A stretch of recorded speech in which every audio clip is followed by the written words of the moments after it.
Daniel, who has a wide variety of knowledge of the Vietnam War protests, along with his sister. Will she be joining us here today? And why, yes, she should be here in a second now. See, new apartment is tough nowadays with all these youngies being lazy to walk to get feet and moving the close apartment.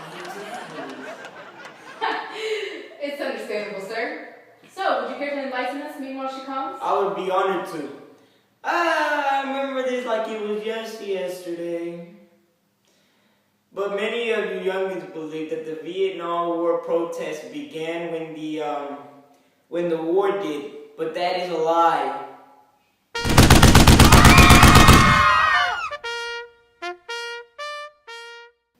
The Vietnam War protests will start in response to the drug. Hey, no, BJ! Troops, Hey, no, BJ! How many kids? Vietnam War. Many of the protests on campuses were organized by college professors who did not support the war. People who attended college were allowed deferments so that they would not be drafted into the war. But they had to be in an ROTC class, which angered many students, but it was to help prepare them in case they go to Vietnam. Many ROTC buildings were attacked, such as the attack on the ROTC building at the University of Wisconsin in Madison, which came to be known as the Sterling Hall bombing. Some students, like those at the University of Miami, demanded ROTC to be removed from the campus and that African American demands should be met as a push for civil rights. It started at $3,000 a month, but then it increased to $33,000. Chris, you're interviewing for tonight's show. Would you care to share what those stickers mean on you? This one says stop the drafting. This one says peace, not war. Bring them home. Hey, oh BJ, how many kids did you kill today? And then it says lost college. And how exactly are you helping? This is pertaining to stop the war and everything. Nice to meet you, man. Please proceed protesting. Come on. But the country was divided, nothing seemed right.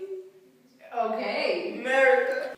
In some breaking news, I have just been informed that Miss Alexandra will be unable to speak to us today. So instead, let's take a word from Miss Chandalis Woods. Where shall I begin? Okay, to start off the peace movement, leaders opposed the war on moral and economic grounds. The North Vietnamese argued that they were fighting a patriotic war to rid themselves of foreign aggressors because innocent Vietnamese peasants were being killed in the crossfire. Another tragedy that also arose from the Vietnam War and the protests was the Malay Massacre. Morning of March 16, 1968, orders were given by not only higher-up officers, but from Captain Medina and Lieutenant Cowie to attack My Lai. They were told My Lai was a Viet Cong stronghold.